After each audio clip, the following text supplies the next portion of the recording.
Olá pessoal, boa noite.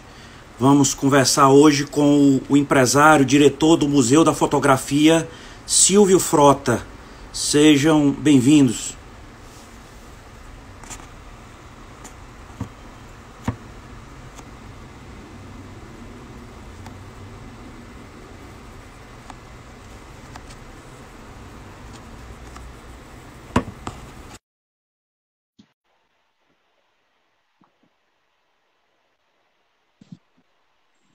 Olá, Silvio. Tudo bem? Como é que Tudo tá? bem? Tudo Boa noite. ótimo. Boa noite. Boa Seja noite. bem-vindo ao Diálogo Aberto. É uma honra recebê-lo. Obrigado. A honra também, claro. Silvio, e aí, como é que estão os seus dias de quarentena? Trancado. Sofrendo Trancado. muito. Se protegendo. Tá difícil, né? É um momento muito delicado, principalmente que nós somos de área de risco, entendeu? Então não dá para arriscar muito, né? Exatamente. Se trancar e usar a tecnologia, né? É isso aí. Então, para iniciar a nossa conversa aqui, Silvio, por gentileza, eu tenho aqui uma biografia tua resumida, mas eu acho que até que seria interessante você se apresentar, por gentileza. Tá ótimo. Eu Vamos lá. sou eu sou empresário, tenho três filhos e, e diretor do Museu da Fotografia, também dos conselhos de institutos e fundações ligados à parte cultural, entendeu? Mas o principal é o próprio museu, né? Exatamente. Silvio, é uma pergunta que não quer calar. Como nasceu essa paixão pela fotografia, né? Essa admiração pela fotografia? Foi desde jovem, Silvio?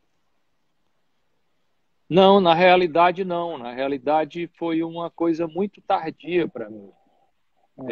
Na realidade, desde novo, sempre tive ligado à arte, né? E à cultura. Desde a minha época jovem, que eu tinha lojas de móveis e eu fazia exposições nessa época dos artistas cearenses, de pintura nessa época, né? Nos anos 70. Hum, E quando foi nos anos 80, nós começamos a colecionar hum, pintura, nada de hum. fotografia, nunca não tinha a menor ligação com a fotografia. A Ah, fotografia surgiu na minha vida nos anos 80, em 2009, por um acaso. Apesar de eu estar sempre ligado à fotografia, de uma certa forma, porque o meu filho, Rodrigo, era fotógrafo. hum. Então, eu sempre e fotografava, também gostava de fotografar, mas nunca pensei em colecionar fotografia. Nunca nem me passou pela cabeça. É interessante que depois que eu comecei a pensar nisso, começamos a colecionar, eu comecei a me questionar, porque na realidade ela surgiu em 2009. Eu estava em Houston, eu e a Paula, quando soube que tinha uma exposição do Steve McCurry em Houston. E aí nós fomos ver a exposição. Chegando lá, eu me apaixonei pela foto da garota afegã e outra fotografia que se chama Mandalay. E nós compramos essas duas fotos. Depois, quando eu cheguei no hotel, eu comecei a me questionar por que é que nunca nós tínhamos pensado em fotografia, entendeu? Já que a gente era colecionador de pintura desde os anos 80. Então, quando foi pouco tempo depois, nós fomos fazer outra viagem para Nova York, e aí nós começamos já a ir para os museus para olhar fotografia, para a área de fotografia dentro dos museus. E aí comecei aí também a a galerias de fotografia. Aí começamos a pesquisar e começamos a comprar. Nem pensando em coleção, nada. Começamos só a comprar normalmente, que a gente achava bonito, que era coisa... Começamos a gostar e se interessar por fotografia. E, a partir dali, eu comecei a ler muito sobre fotografia. E comecei a pesquisar muito também sobre fotografia. E quando você começa a pesquisar, a estudar e a entender o que é a fotografia, e aquilo veio de uma maneira muito forte, entendeu? Então, para você ter uma ideia, é uma coleção muito nova, tá? Uma coleção de 11 anos, é uma coleção muito nova, para o tamanho dela, que hoje passa das 3.000 fotos, que é uma coleção grande em termos de Brasil, entendeu? Uma coleção relativamente muito grande. E importante. Então, isso veio muito rápido. Nós começamos a comprar numa velocidade muito grande, porque quando a gente começa a estudar, começa a ver as particularidades que existe aquele segmento, né?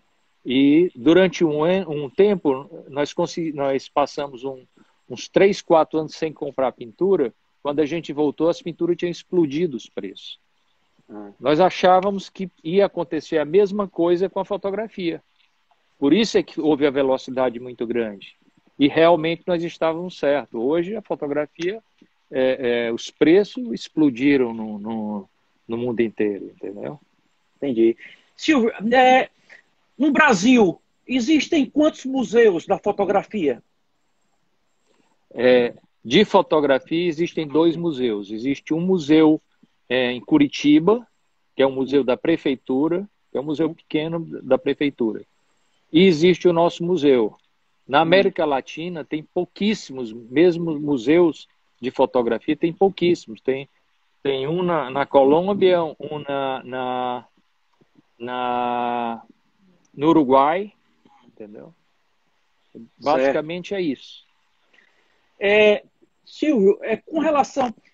O equipamento ele foi reconhecido como um patrimônio, né, turístico da cidade de Fortaleza, né? Ele realmente é um equipamento que faz um diferencial, né? É uma opção aí excelente para os turistas, né? É uma opção também, um diferencial também na área cultural, né, Silvio? O museu, na realidade, ele nasceu por um acaso também. Não foi... na realidade, a gente, quando a coleção começou a ter uma certa importância, nós não achávamos justo a gente ter uma coleção importante e as pessoas não terem acesso. Aí nós começamos a pensar em um espaço para mostrar isso, para as pessoas terem acesso a essas obras, porque como tinha muitas obras importantes, a gente tinha que... não era justo a gente ter essas obras e as pessoas não terem acesso. E começamos a pensar num espaço. Só que quando você começa a pensar nisso, a coisa vem naturalmente. Você começa a criar um entusiasmo e você vai aumentando o entusiasmo e a coisa vai crescendo, até que virou um museu. O museu, na realidade, é um projeto do Marcos Novaes, que é um projeto, é um retrofit, porque nós compramos um prédio que era do Instituto Brasil Estados Unidos, o IBEU, e fizemos um retrofit com o projeto do Marcos Novaes. E foi um projeto, para você ter uma ideia, que no ano de 2018, a Arquideira, que é uma das a maior publicação o maior site de arquitetura do mundo. O projeto ficou em primeiro lugar no Brasil e depois terminou entre os 10 melhores projetos do ano no mundo inteiro, entendeu? Que aí é uma coisa que realmente o projeto é o que nos deixou muito orgulhoso, principalmente pelo projeto que o Marcos Novaes fez. Ele fez uma coisa sensacional, ficou muito bom o projeto. Com certeza. Falou em patrimônio turístico, entrou aqui meu amigo secretário executivo, Eric Vasconcelos, mandando um abraço, Eric. Abraço, Eric. Silvio, e assim, a estrutura física realmente, ela, né, é um prédio de 5 andares, né? Como é a estrutura física do museu? É o seguinte, ele tem um subsolo, tá? E tem um andar térreo, que ele é coleção permanente. O segundo piso é coleção permanente. E no terceiro piso ele é exposições temporárias. E tem mais um outro andar, que é auditório e um local para recepção. São 2.500 metros de área, entendeu? Está bem aproveitado, é um museu muito bom, entendeu? Para tudo isso, para as exposições e tudo, ficou muito bem planejado, sabe? Deu realmente muito bom. E como é que está o plano, né, a retomada, como é que está a programação? Como é que está, Silvio? Isso é um sofrimento, porque é o seguinte, deixa eu falar um pouco o que é realmente o museu. O museu Silvio, nada mais é... Diga, pode falar. Até chegou uma pergunta aqui da seguidora, André, inclusive quem está assistindo aí, pessoal, pode mandar perguntas, tá? Que a gente leva aqui até o Silvio. Chegou uma pergunta aqui da seguidora Andréa Nakani. Ela está perguntando se terá um tour virtual no museu. Já existe. O museu já tem. Se você entrar no Google, aliás, no próprio site do museu, que é Museu da Fotografia Fortaleza, ou então museudafotografia.com.br, lá tem um tour, entendeu? Então sempre tem. E dentro das próprias redes sociais também tem outro tour mais atualizado das exposições atual, que é um giro de 360 graus dentro do museu, entendeu? Que é uma coisa que ninguém parou de trabalhar, né? Com essa pandemia, nos pegou de calça curta. Porque... O Rigoberto aqui está pedindo para você falar um pouco do trabalho com as escolas. Pois é, eu ia começar justamente isso, falando que, na realidade, o museu o museu é apenas uma âncora para um trabalho educacional que a gente faz. Em 2018, nós atendemos 98 mil crianças. No ano de 2019, que houve uma mudança de administração, nós atendemos 60 mil crianças, e esse ano a gente ia em torno de 60 mil. Nós íamos fazer uma retomada de novo, crescendo, quando aconteceu o problema da pandemia, né? Para a gente foi um problema muito sério, porque nós trabalhamos, principalmente nessa área educacional, nós estamos dentro do currículo de algumas escolas públicas, escolas bastante carentes, porque nós só trabalhamos com escolas carentes, tá? Então, nós atendemos 2 escolas pela manhã e 2 escolas à tarde, que a gente faz trabalhos, a nossa equipe vai para dentro das escolas e faz trabalho ligado, o trabalho cultural, e dentro dessas escolas, ligado sempre à fotografia. Cada ano, a gente vai recomeçando com o trabalho com umas classes, e nas outras classes que nós atendemos o ano anterior, a gente faz outros tipos de trabalho. Então, nós nunca largamos essas crianças, entendeu? Então, o que é que acontece? Tanto a gente atende dentro das escolas públicas, como a gente traz essas escolas para dentro do museu.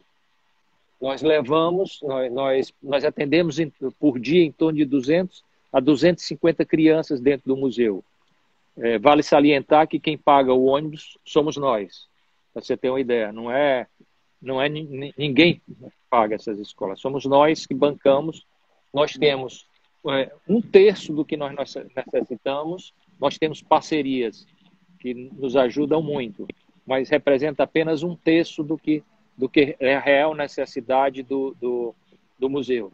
Nós trabalhamos com autistas, entendeu? Semanalmente nós trabalhamos com autistas dentro do museu, trabalhamos com pessoas especiais, trabalhamos com cegos. Eu brinco dizendo que nossos cegos fotografam, na realidade fotografam mesmo, entendeu? Nós fazemos, isso é um trabalho corriqueiro nosso. Nós trabalhamos nós atendemos crianças junto com a prefeitura, crianças de 1 a 4 anos de idade, que é um trabalho que a gente faz. Aí você diz, o que é que criança de 1 a 4 anos de idade vai fazer dentro de um museu? Essa que é a coisa. O interesse nosso, o que queria? É que essas crianças, desde novas, elas estejam dentro de um equipamento cultural. Porque o desenvolvimento dela, ela estando dentro do museu, eu acho que, na nossa cabeça, ela vai ter um desenvolvimento muito maior. Primeiro que nós não largamos essas crianças. No primeiro, a gente faz um trabalho diferente. Por exemplo, nós fazemos contação de histórias, brincadeiras, pinturas, diversos tipos de coisas relacionadas à criança de 1 a 4 anos de idade. Só que é uma coisa que é de longo prazo. Nós não pensamos no curto prazo, tá certo? E o interesse maior nosso é que a criança esteja dentro de um ambiente cultural. Esse é que é o nosso foco principal. E que eu acho que todos os museus deveriam fazer isso, né? O museu não pode ser um museu estático. Isso é uma coisa que eu me bato muito, porque normalmente o museu espera que as pessoas vão para dentro do museu, tá certo? No nosso caso, não. Nós vamos de encontro a essas crianças, né? E também trazemos para trabalhar elas dentro do museu. E trabalhamos também dentro dos hospitais. Nós temos um projeto com o Apivida, que é um projeto que a gente faz dentro nós mandamos um trabalho dentro das emergências dos hospitais do Apivida ligado a crianças, que aí já é um trabalho diferente. Quando a gente fez começamos a trabalhar com eles, era para ser dentro dos leitos, tá certo? Um atendimento brincadeira dentro dos leitos. Só que quando a gente chegou lá, a gente viu que a necessidade que tinha maior e era mais abrangente era dentro das emergências. Porque você imagina crianças chegando dentro do hospital, era de 40 a 60 crianças diariamente em cada hospital, e a criança chega chorando, porque está dentro do hospital e fica irrequieta, e os pais também extremamente nervosos. Então, nós começamos a fazer trabalhos diferentes. Como a gente estava dentro do hospital, eu não podia fazer o trabalho que a gente faz dentro das escolas. Porque dentro das escolas, nós trabalhamos vou dar um exemplo do primeiro ano que a gente faz o trabalho. A gente ensina eles a fabricar a máquina pinhole, que é uma máquina artesanal. Depois eles fotografam o dia a dia deles dentro da comunidade. E quando é no fim do ano, depois a gente faz uma exposição deles dentro da comunidade. E no fim do ano a gente faz uma exposição dentro do museu. Tá certo? É lindo. Você vê, em todo ano cresce muito isso aí, a quantidade. Você vê milhares de crianças olhando, vendo as fotos que eles fizeram, que foram escolhidas, ver o nome deles nas colunas, entendeu? É muito bonito isso. E trabalhamos também dentro das unidades correcionais, que é um trabalho que ninguém quer fazer. É um trabalho perigoso, é um trabalho difícil, tá certo? Então, voltando ainda ao hospital, então nós não podemos fazer o mesmo trabalho que a gente faz nas escolas. Por quê? Porque eu não posso trabalhar com químicos dentro. Aí nós partimos para fazer uma adaptação àquele tipo de equipamento. E aí brincadeiras antigas, pinturas, contação de histórias, todo tipo de brincadeira para que as crianças, mas sempre tudo ligado à fotografia. Nós mandamos fabricar quebra-cabeças gigantes, entendeu? Tudo com fotografia também. Então, fora isso, nós trabalhamos dentro dos leitos também, né? Porque tem crianças com câncer, é um trabalho muito, muito grande. O próprio Apivida, os outros hospitais em outros estados ligados ao grupo do Apivida, soube do projeto e começou a pedir a eles para eles fazerem o mesmo trabalho dentro desses outros estados. E aí eles vieram conversar com a gente e nós concordamos. É uma coisa complicada.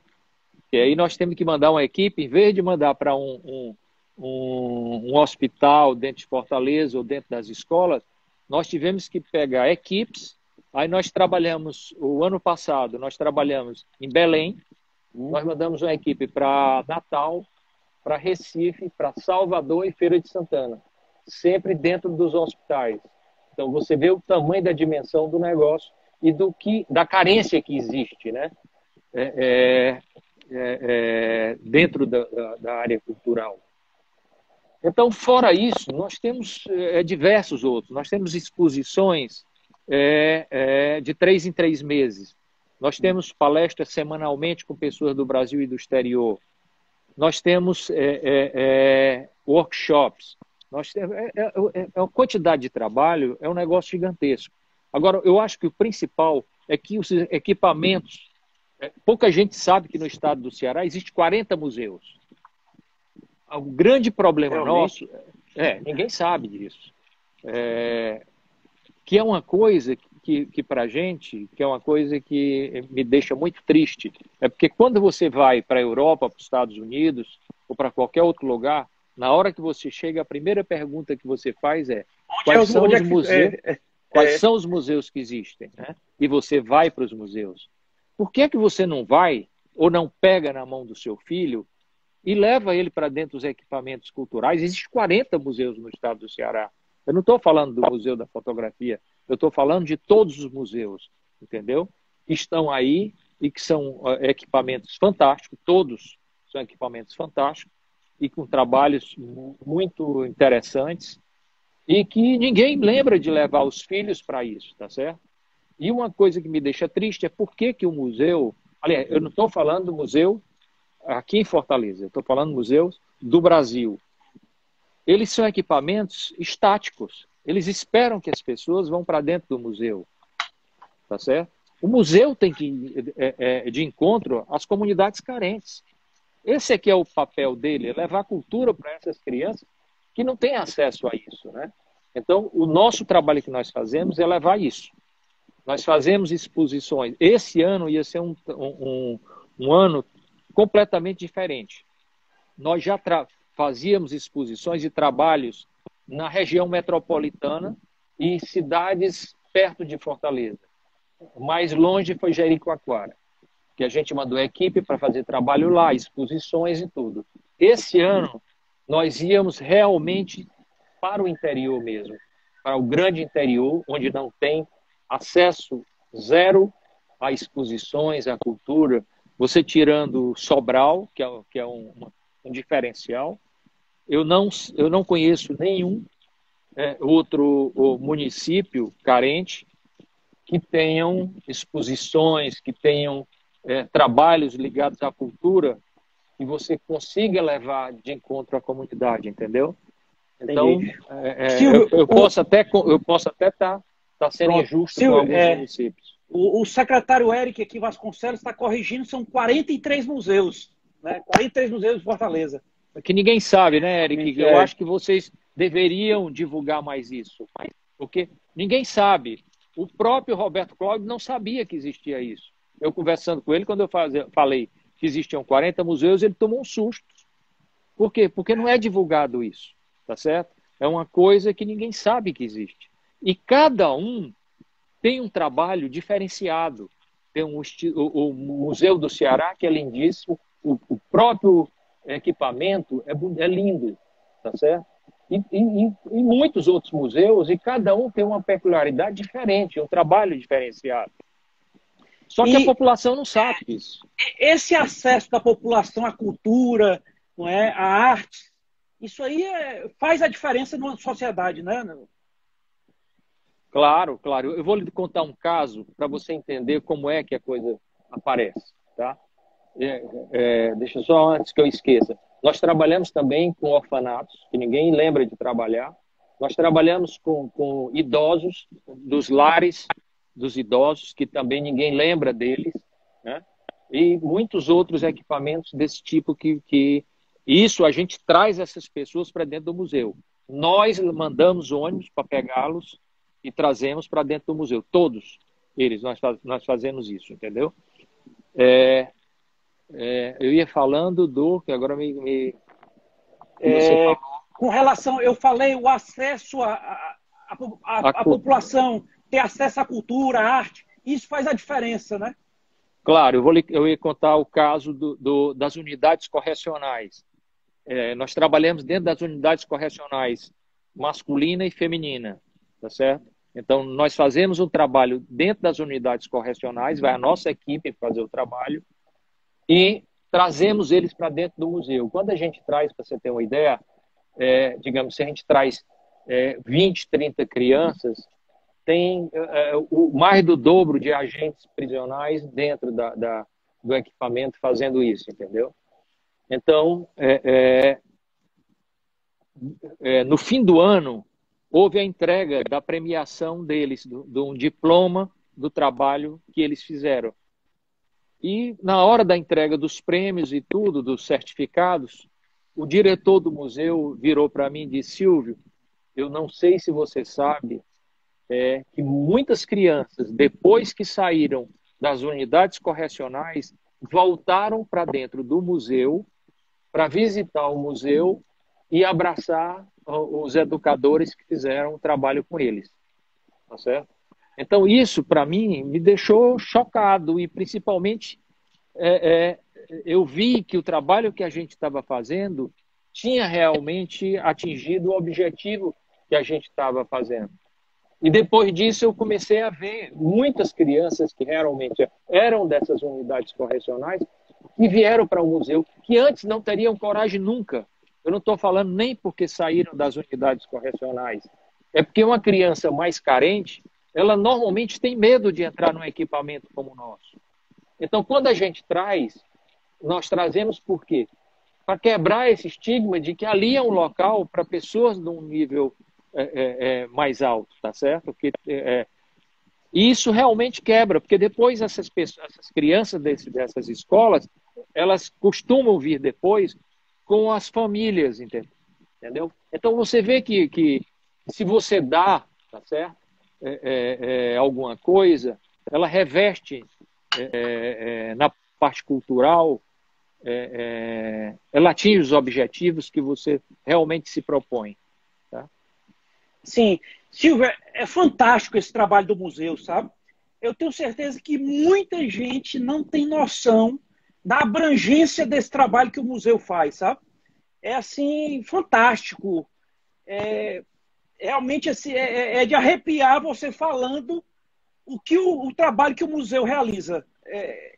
Assim, sem palavras Porque realmente. você não. Porque um trabalho que a gente faz não é para ninguém. Quando a gente faz um trabalho, é para a gente. Não eu não vou dizer que eu faço porque eu quero fazer isso para alguém, não. Nós fazemos porque a gente quer para a gente, porque a gente gosta disso. Graças a Deus que atinge muita gente, né? Então, é um trabalho que não é um trabalho fácil. Nós temos, para você ter uma ideia, 26 pessoas na área educacional trabalhando.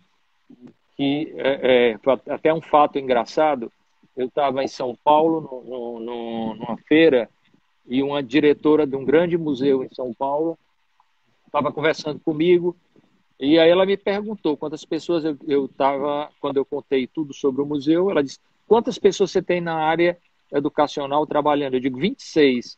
Ela tomou um susto, ela disse, eu não acredito, nós não temos isso. Depois eu fui saber, eles têm 5. Olha aí. Entendeu? Para você ter uma ideia. Pois é.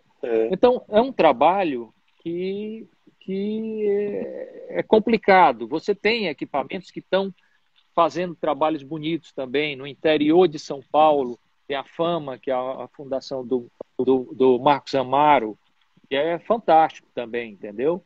Que muitas pessoas estão despertando e fazendo esse tipo de trabalho. Você tem o Ricardo, que está fazendo um trabalho fantástico também aqui no interior de Pernambuco, entendeu? O Ricardo Pessoa. Então, são várias pessoas, empresários, que realmente estão olhando para esse público, entendeu? E nós estamos fazendo o nosso... Certo. Silvio, de uma maneira geral, o brasileiro, ele ainda o brasileiro que gosta de arte, gosta de cultura, assim, comparando com outros países no mundo, ainda está muito aquém, né? Ainda precisa, realmente, o brasileiro precisa se familiarizar mais com a arte. Aí tem duas vertentes, tá? Em termos de museus, nossos museus não deixam a dever. Eu estou dizendo grandes museus que nós temos em São Paulo, tá certo? No Rio e em São Paulo. São museus importantes em qualquer lugar do mundo, tá? E o trabalho em termos de equipamentos em São Paulo e no Rio são muito bons. Pessoas que frequentam também em São Paulo, nós temos muita gente frequentando. Por quê? Porque o nível cultural em São Paulo e a população é mais preparado para isso. Tiveram a sorte de ter uma preparação melhor, tá certo? Agora, tirando o eixo Rio-São Paulo, o Rio muito menos, tá? São Paulo, tirando São Paulo. Pronto, a Kátia Silvia, a Kátia está dizendo aqui, a Kátia está dizendo que Curitiba, ela é São Paulo.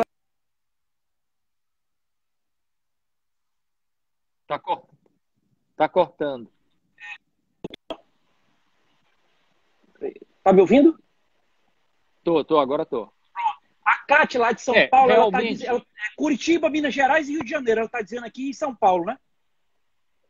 Curitiba tem um equipamento muito bom, que é o MON, o Oscar Niemeyer, tá certo? Belo Horizonte tem alguns equipamentos muito bons também. E você tem, aonde você tem um nível uma população maior, com um nível cultural maior, você vai ter muito mais facilidade. Entendi. Quando eu falo, digamos, eu não posso comparar o Sul com o Norte e o Nordeste, tá certo? Mesmo o Centro-Oeste também tem o mesmo problema, tá certo? Agora, ninguém pode comparar Rio de Janeiro e São Paulo, tá? Você tem Curitiba, realmente tem um museu muito importante, tá certo? Como tem em Porto Alegre tem um museu também importante, que é o Instituto Iberê Camargo, mas que durante muitos anos, ele sofreu muito durante uns anos, tá certo? Mas graças a Deus agora parece que se recuperaram, entendeu? Mudaram a administração e realmente conseguiram se recuperar, tá certo? Então, mas o advogado aqui, o seguidor, doutor Rodrigo Sá, ele está perguntando se não falta investimento na cultura no nosso país. Claro, se você for pegar o que é investido, o problema é que cultura não dá volta. Esse é o grande problema. Se você for comparar o orçamento cultural dentro do orçamento brasileiro, é uma brincadeira. Não dá nem para dizer aqui, porque é um negócio tão ridículo, entendeu? E ninguém tem preocupação com a parte cultural. Se não tem nem com a parte educacional, vai ter com a parte cultural, que dentro da cabeça deles, é um subproduto da parte educacional, tá certo? Então, você vê a dificuldade. Já a parte educacional tem um orçamento muito grande, tá certo? Mas que é mal gerido, tá certo? Então, é complicado. Eu não gosto nem de falar disso aí, porque aí a gente já entra para um lado político que eu não gosto de conversar sobre isso, tá certo? Eu não vou nem entrar nesse tipo de trabalho, por quê? Porque eu estou olhando o que nós estamos fazendo, tá certo? Então, nós estamos fazendo o nosso papel, tá certo? Tem muitas entidades no Brasil fazendo também um trabalho bonito, como tem o Marcos Amaro está fazendo em São Paulo, como tem o Ricardo Pessoa, como tinha o Ricardo Brenan, que infelizmente faleceu, como tinha o Francisco Brenan também, infelizmente faleceu, e muitos outros equipamentos, entendeu? Particulares que estavam voltados para essa área cultural, certo? Então, o que nós batemos é na questão que os equipamentos eles devem não ser um equipamento estático como eu posso até estar cometendo uma injustiça, mas generalizando, Mas, praticamente Silvio, todos os equipamentos são estáticos. Pronto. O Rodrigo aqui, o advogado Rodrigo, ele está corrigindo. Ele não falou no viés político, falou no viés cultural. Mas, infelizmente, acaba na política, né? Sempre, sempre. É uma O pena, Al- porque pena. é uma pena porque realmente não existe, como todo mundo sabe, não existe verba para isso. Não existe porque ninguém está ligando para a parte cultural, tá certo? Silvio, o Alberto Melo Viana, ele está dizendo que o Museu Oscar Niemeyer, em Curitiba, não tem esse trabalho de inclusão como é feito aqui no Museu de Fortaleza. É o que eu estou dizendo. Eu posso estar sendo injusto, mas eu não conheço nenhum museu que esteja indo de encontro às comunidades carentes. Eu posso estar sendo injusto. Eu não conheço, eu não ouvi falar, e espero que tenha algum que esteja fazendo esse trabalho, de levar o museu para dentro de encontro das pessoas mais carentes, tá certo? Porque eu acho que o papel do museu não é ele tá estático, não. Ele tem que sair do imobilismo dele, tá certo? E tem que levar para dentro das comunidades carentes. Esse ano, nós íamos levar para todo o interior do Ceará. Nós íamos fazer um trabalho, infelizmente, e tudo isso não é fácil.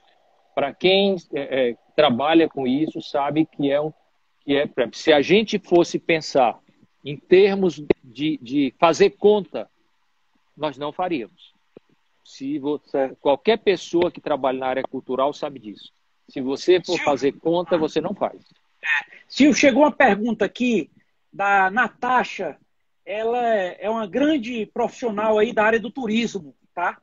Ela pergunta como estimular as crianças a apreciarem os museus, se a nossa cidade tem poucos e alguns fechados ou em má conservação. Eu acho o seguinte, é o mesmo trabalho, Natasha, que você faz quando vocês vão para São Paulo, ou para os Estados Unidos, ou para a Europa, quem tem condição, quem vai, que chegam lá e levam os filhos e vão visitar os museus. Então, aqui nós temos muitos museus. Eu achava que eram 40, mas o Eric me corrigiu dizendo que são 43. É óbvio que tem museus que estão fechados. Por quê? Porque não existe verba para esses museus, né? Infelizmente, não existe. Porque não é a questão os próprios governantes, não existe muito dinheiro realmente, tá certo? Infelizmente é isso. Você não tem dinheiro para nada, tá certo? Então, mas o papel do pai e da mãe, dos pais, é levar os filhos para dentro do museu. Não interessa aos outros. É pegar na mão do filho e ir sempre, não é ir uma vez. Por exemplo, no nosso caso, se vocês entrarem nas nossas redes sociais, nós semanalmente temos trabalhos, nós fazemos oficinas para pais e crianças, entendeu? Nós fazemos trabalhos dentro do museu, unindo os pais com as crianças. Porque tem muitos pais que não têm o que fazer com os filhos no fim de semana, vão para o shopping. Não, nós fazemos trabalho para isso, entendeu? Nós temos vários tipos de trabalho que a gente faz com os pais, junto com as crianças. Ou só as crianças, entendeu? Então, sempre nós temos a preocupação de unir os pais e as crianças dentro dos museus. Certo. Silvia, a Cátia lá de São Paulo, ela está dizendo que lá tem um MASP e terça-feira é gratuito, às terças-feiras. O nosso museu, nós estamos levando em torno de 4.000 pessoas por mês. Em termos de norte e nordeste, é muita gente. Tá certo? Em termos de Brasil, alguém me falou que é muita gente, tirando os grandes museus. Tá certo? Tudo é gratuito. Tudo dentro do nosso museu é gratuito. Nós não cobramos, o museu funciona de quarta a domingo, de meio-dia às 5 da tarde, e dia de terça-feira é aberto apenas para crianças especiais, que é trabalho que a gente faz com crianças, com autistas, com cegos, com pessoas com síndrome de Down, com pessoas especiais, tá certo? Com alguma... o que nós não fazemos mais não é porque nós não queremos, é porque a gente não está lembrando. tá certo? Então, todos esses dia de terça-feira o museu é aberto para essas pessoas, entendeu?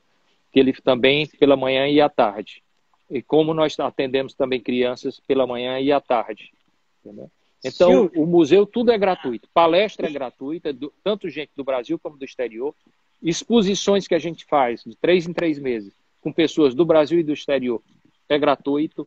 Todos os workshops são gratuitos, a não ser que tenha um workshop que a pessoa, um fotógrafo, pediu para fazer um workshop dele, com as pessoas dele, que aí ele cobra fazendo o trabalho dele, que é durante a semana, entendeu? Que é uma coisa esporádica, porque nós ajudamos aos fotógrafos. Então, a maneira que a gente tem de ajudar os fotógrafos é cedendo espaço para eles fazerem os trabalhos deles, entendeu? Inclusive, dentro das nossas lojas, da lojinha do museu, nós temos fotografias, as fotografias que estão lá à venda, nós não recebemos nada, são dos fotógrafos que eles colocam lá para vender e o dinheiro vai integralmente para eles. Excelente. Silvio, e assim, registrar que, né, como eu falei, o museu foi reconhecido patrimônio histórico ou turístico da cidade de Fortaleza e, através da Secretaria de Turismo de Fortaleza, pela Prefeitura de Fortaleza, o secretário Alexandre Pereira, e registrar a localização privilegiada do museu, né? Ela está naquele polo gastronômico da Vajota, inclusive tem uma obra importante lá e vai ficar uma área assim, muito agradável ali, né? Lá vai mudar muito, né? Já está mudando, né? Porque quando a gente foi escolher o museu, nós relutamos muito, tá certo? De comprarmos aquele prédio para fazer o museu. Por quê? Porque nós queríamos fazer num local e começar do zero. Que para a gente era muito melhor, que a gente ia fazer com o pé direito correto. Nós íamos fazer um museu diferente, tá certo? Mas nós não conseguimos comprar um terreno dentro de uma área que as pessoas, tanto os turistas como os residentes em Fortaleza, tivessem acesso com facilidade. Porque nós somos comodistas, né? Infelizmente nós somos comodistas. Foi quando surgiu esse prédio. Então, para a gente, porque ele tem um problema com o pé direito, tá certo? Então, mas acabou que nós pensamos primeiro em quê? Na localização. Porque ali ele está inserido dentro da zona gastronômica de Fortaleza, numa área que fica a 500 metros, 600 metros da beira-mar. Todo o polo agora está mudando para lá, né? Está crescendo muito. O trabalho que a prefeitura está fazendo agora é um negócio fantástico, entendeu? Ali, aquele polo vai mudar tudo. Então, e a Secretaria de Turismo também tem nos ajudado, entendeu? No papel do Alexandre Pereira, como do Eric também, entendeu? Eles têm realmente nos ajudado muito. Sim, uma pergunta aqui do Alberto Melo Viana. Ele pergunta de onde vêm os recursos financeiros do museu. De duas coisas. 1/3 são de parceiros nossos, entendeu? Que eles nos ajudam, é uma ajuda muito grande, tá certo? 1/3 é do coisa e 2/3 do bolso, do nosso bolso mesmo, entendeu? Tudo é gratuito e ninguém faz conta, porque se você for fazer conta, você não vai fazer. Se você for imaginar o que nós fazemos e o que nós damos para a população, entendeu? Aliás, nós não damos para a população, nós fazemos para a gente, porque nós gostamos de fazer isso e graças a Deus atinge muita gente, entendeu? Mas os recursos são... É difícil você conseguir viabilizar. Nós temos Lei Rouanet, tá certo? Só que nós não conseguimos captar. Esse é o problema. O grande problema é a captação. Como muitos outros museus também tentam conseguir, como as galerias também tentam fazer exposição, é muito sofrido a arte cultural, você vender cultura no Brasil. Então, ou você faz, tá certo? Ou você faz do seu bolso, ou você não faz, tá certo? Tem fotos famosas, né? De fotógrafos famosos, né? Outra coisa esse ano, depois eu vou falar um pouco desse ano, tá certo? Que eu ia esquecendo. Esse ano é um ano diferente. Nós não vamos conseguir captar nada, zero. Tá certo? Então, é um ano que para a gente está perdido. Não é um ano, primeiro. Depois eu falo o negócio que você me questionou, o negócio das fotos. Primeiro, nos 3 primeiros meses, o museu estava bombando, nós mudamos a exposição permanente, tá certo? Que são exposições da nossa coleção, e tínhamos o outro andar, que é a exposição temporária, que é uma exposição do Bob, também, que é a exposição inteira, hoje é nossa também, entendeu? Nós adquirimos a exposição inteira do Bob, que hoje está lá. E mudamos, infelizmente, logo depois que nós abrimos o museu, reabrimos o museu com a exposição permanente, a mudança, houve a pandemia e nós tivemos que fechar, tá certo? Então, a reabertura para a gente é um negócio que está me deixando, que eu estou sofrendo muito por causa disso. Por quê? Porque provavelmente o governo deve liberar dia 20 ou 22 para os equipamentos culturais, tá certo? Foi o que eu ouvi falar. Só que nós vamos abrir, na hora que eles liberaram, nós vamos abrir o museu. Agora, a parte educacional, nós não vamos abrir. Eu não vou abrir tão cedo, por quê? Porque como é que nós vamos... nós temos dois... Aglomera, né? Aglomera, né? Não, aglomera, nós temos 2 problemas. Nós levamos por dia entre 200 e 250 crianças. Como é que eu vou levar? Se você ver como é que fica o museu com essas crianças, é uma loucura. Então, como é que nós vamos levar uma criança para dentro do museu num momento desse? Segundo, como é que eu vou mandar as nossas equipes para dentro desses equipamentos das escolas públicas para fazer o trabalho lá? Como é que eu vou mandar essas equipes nossas para dentro dos hospitais? Então, como é que eu vou mandar essas 26 pessoas para dentro desses equipamentos, tá certo? Ou trazer essas crianças para cá? É um risco muito grande e a responsabilidade é nossa, tá certo? Então, aparentemente, esse ano para a gente vai estar perdido, tá certo? Esse ano é uma pena. Nós tínhamos um projeto esse ano fantástico, tá certo? E dificilmente nós vamos poder fazer alguma coisa. Nós tínhamos exposição já formatada até o final de 2021. Esse ano nós teríamos mais 3 exposições que no momento estão todas canceladas. Nós dificilmente vamos fazer algum trabalho educacional esse ano. Eu não vejo...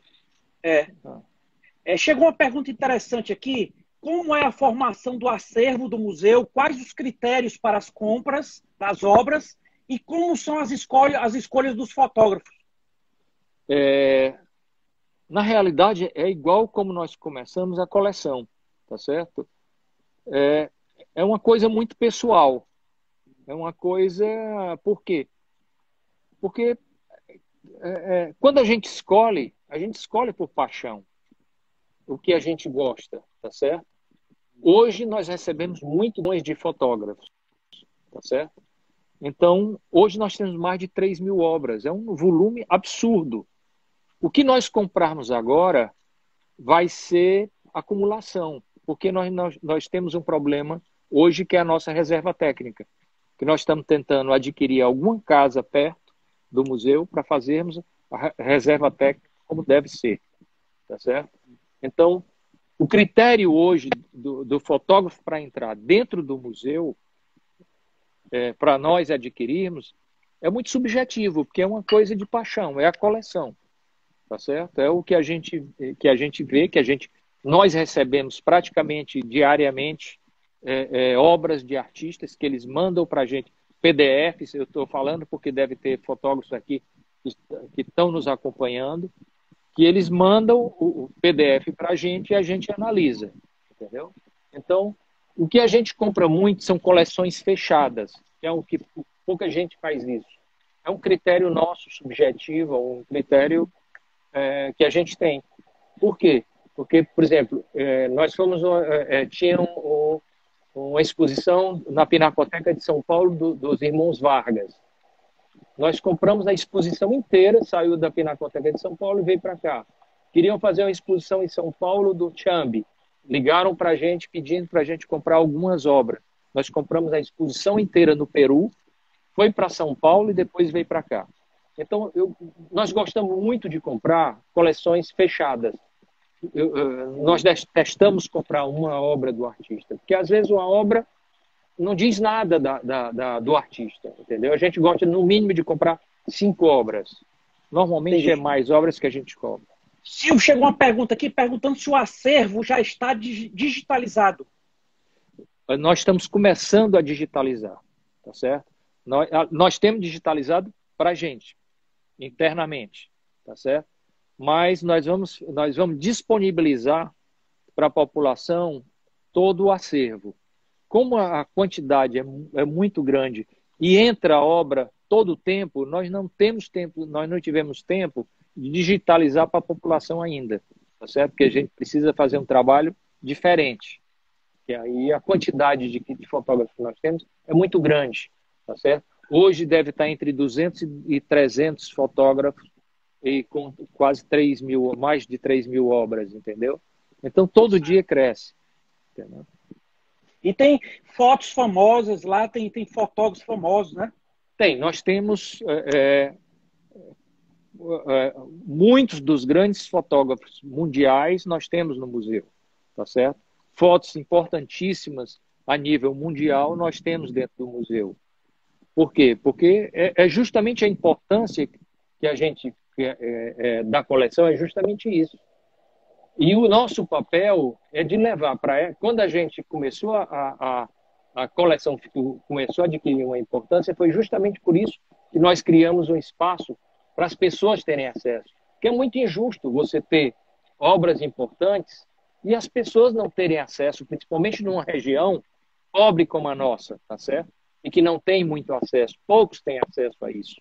Então, eu não estou falando só disso. Na pintura também, nós temos uma coleção interessante de pintura que passa o ano inteiro viajando, tá certo? Porque a obra não é nossa, nós guardamos a obra. Nós somos apenas guardadores das obras, tá certo? A obra tem que ser disponibilizada para a população. É isso aí. Silvio, falta aqui 4 minutos para encerrar a live, 1 hora ele corta o Instagram.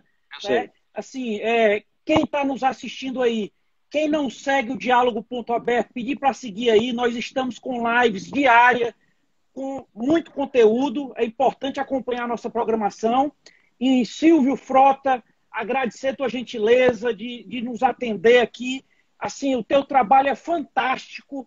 Eu já admirava o teu trabalho e ouvindo aqui tudo que é feito, eu admiro muito mais, porque realmente a abrangência dele, a diferença que ele faz na nossa sociedade, nas comunidades, realmente não dá para mensurar o que isso representa, né, no futuro de uma criança dessa ter acesso à arte desde pequeno. Assim, as tuas considerações finais, por gentileza, aqui para o Diálogo Aberto, meu amigo. Rodrigo, eu é que lhe agradeço a oportunidade de estar falando para você e para a população e convidá-los para frequentarem mais o museu. Leve seus filhos para dentro do museu. Leve sempre, não é levar uma vez, é levar sempre. Tá? E muito obrigado ao Diálogo Aberto e a você, Rodrigo. Muito obrigado. Valeu. Agradecer a todos que participaram aqui, a audiência de todos. Tá? E dizer que essa live vai ficar salva aqui no Diálogo.aberto. Quem não assistiu toda, tá? Vai ficar salva na íntegra. Tá? E várias pessoas aqui mandando mensagem, parabenizando pelo seu trabalho. O meu amigo aqui, Rodrigo Nogueira, está mandando aí parabéns para o tio Silvio. Obrigado, Rodrigo. A Kátia, lá de São Paulo, parabenizando, belo trabalho aí no Museu da Fotografia. O Obrigado. Alberto Viana, parabenizando o trabalho do museu também, a Dalva, enfim, só gente boa aqui. Luiz Carlos, fotógrafo, parabenizando aqui também. A Natasha Sá, parabenizando aí também o trabalho, a live também. O Fábio Roriz, excelente live, parabenizando aí pelo trabalho. O ex-superintendente do Banco do Brasil aqui, Wilton Daer, parabenizando pelo seu trabalho, Silvio Frota. Muito obrigado, Wilton, pela presença aqui. O Aldonso, mandando aqui um forte abraço, Silvio. Obrigado para ele também. O Ney Vargas, enfim, agradecer a todos que participaram. E, Silvio, muita saúde, que Deus te abençoe. Saúde a todos. Continue esse grande trabalho aí, que com certeza Deus estará abençoando sempre, porque é um trabalho realmente que faz a diferença. Muito obrigado. Muito obrigado. Grande abraço. Grande abraço. Tchau, até. Boa noite, um abraço. Boa noite, tchau. Até. Obrigado, pessoal, pelo prestígio aqui, tá? De participar de mais uma live aqui do Diálogo Aberto, tá? Sempre importante a participação de todos. Vocês acompanharam aí o grande trabalho desempenhado aí por esse grande empresário Silvio Frota, né? Esse grande equipamento turístico, cultural da cidade de Fortaleza, né? E é um equipamento que não é estático, um equipamento aí itinerante. Ele leva todo esse trabalho, leva para as comunidades, oportunizando as pessoas carentes a ter acesso à arte, à cultura. Luiz Carlos, fotógrafo, obrigado. Grande Wilton Daer, sempre importante sua participação aqui. Obrigado, amigo. Rodrigo Nogueira, obrigado, amigo. Valeu pelo prestígio de todos. Amanhã, mais uma live com uma psicóloga importante, aí, com um grande trabalho que ela tem. A doutora amanhã, ela tem um trabalho importantíssimo na área dos relacionamentos. Tá? A doutora Rafaela, amanhã às 18 horas. Obrigado, Alberto Melo Viana. Vamos aí acompanhar a programação do Diálogo Aberto. Fotógrafo e produtor cultural. Vamos seguir o Diálogo Aberto aí, Alberto. Obrigado, Dalva. Sempre presente aqui nas nossas lives. Muito obrigado pelo prestígio de sempre, tá, pessoal? É isso aí. Nós estamos trazendo programação, né? Lives de muito conteúdo, realmente para trazer conhecimento. Tem sido realmente muito bacana. Tem sido um bate-papo muito legal, a participação dos seguidores. Enfim, só fica realmente a nossa gratidão por estarem participando, né, colaborando com os debates, engrandecendo realmente o conteúdo das nossas lives. Muito obrigado, pessoal. Avisando aqui o Instagram que vai cortar aqui dentro de um minuto. Marcela Colares. Muito obrigado, Marcela. Diretamente lá do Amazonas. Terra Boa, Manaus. Muito obrigado pelo prestígio aí da sua presença. Obrigado a todos, pessoal. Valeu demais. Vou salvar a live aqui no Diálogo Aberto. Quem não assistiu toda, tá? Um grande trabalho realizado aí pelo empresário Silvio Frota, do Museu da Fotografia de Fortaleza. Muito obrigado a todos. Obrigado, Marcela. Obrigado pelo carinho. Tá? Valeu, pessoal. Boa noite. Que Deus abençoe a todos. Muita saúde. E até amanhã às 18 horas. Mais uma live importante, com muito conteúdo aí com a doutora Rafaela Locarelli. Obrigado, Érica. Érica vai ficar salva aqui, Érica. Tá? No Diálogo Aberto, assiste que vale a pena. Vai ficar salvo na íntegra. Muito obrigado. Érica Mentoria. Obrigado. Boa noite. Muita saúde. Um bom final de sábado aí. E um domingo abençoado, uma semana abençoada aí. Amanhã às 18 horas, encontro marcado. Obrigado, Dalva. Obrigado pela presença. Boa noite. Tchau, pessoal. Até amanhã às 18 horas.